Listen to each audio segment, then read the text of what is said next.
Hi all, welcome to RR Digital. If you have already heard about the platforms like AMCAT, eLitmus or CoCubes, then you already know what we are going to talk about. All these three platforms claim to be India's largest assessment and hiring platforms and are doing really good job by providing offer to thousands of Indians every year. But still there are few differences in these tests.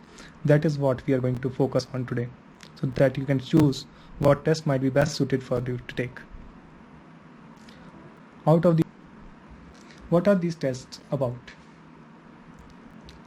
MCAT is an online aptitude test which can be given on select dates and select centers arranged by Aspiring Minds company throughout the year.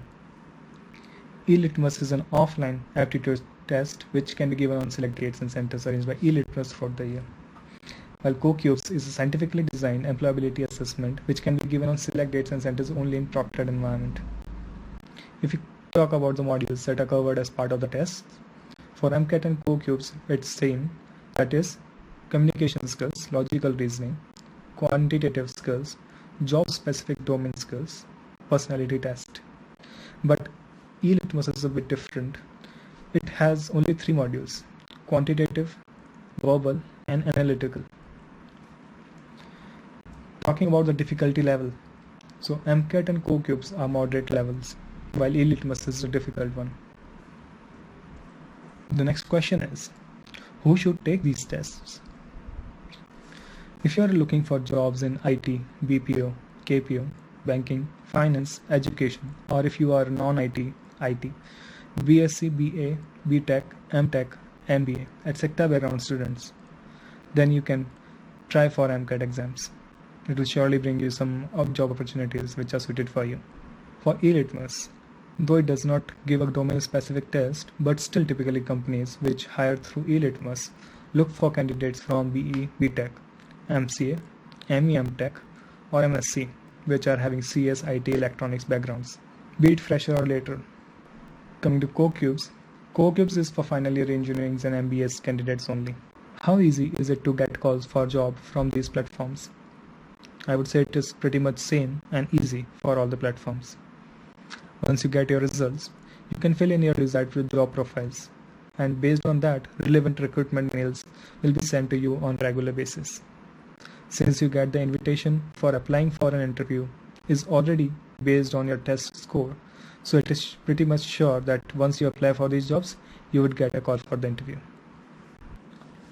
What are the costs for these tests? For MCAT, the price is $799 plus taxes and the validity is 1 year. For eLitmus, the price is 920 rupees and validity is 2 years. For CoCubes, the price is 1200 plus taxes and the validity is 1 year. How frequently should you take these tests? Well, if you are an engineering or management student or professional, I would recommend to take these tests at least once. As I can see below benefits, you get to know about latest requirements in the job market. You get easy access to interview calls. The test results give you an idea if you are apt for the industry you are searching the job in. Mostly it is sufficient to take it once. If you are not satisfied with your scores, you can apply for a retake. Charges apply for retake attempts for all the tests. How should you decide which one is better for you? At a time, all these portals are having tie-ups with at least 100 plus companies. So for a job seeker, any platform should be fine. But if you are looking for a better package with some good opportunity in IT, then I would recommend eLitmus. If you are looking for non-IT jobs, then you can prefer MCAT. CoCubes can be given by engineering and management students in final year, so it should not be missed by those students. And finally, you can see the list of companies that are tied up with these portals. There's a lot more companies. You can visit their sites to see the details of the latest companies that are tied up. Please mention your queries in that comment section. And if you like the video, please like, subscribe and share. Thank you.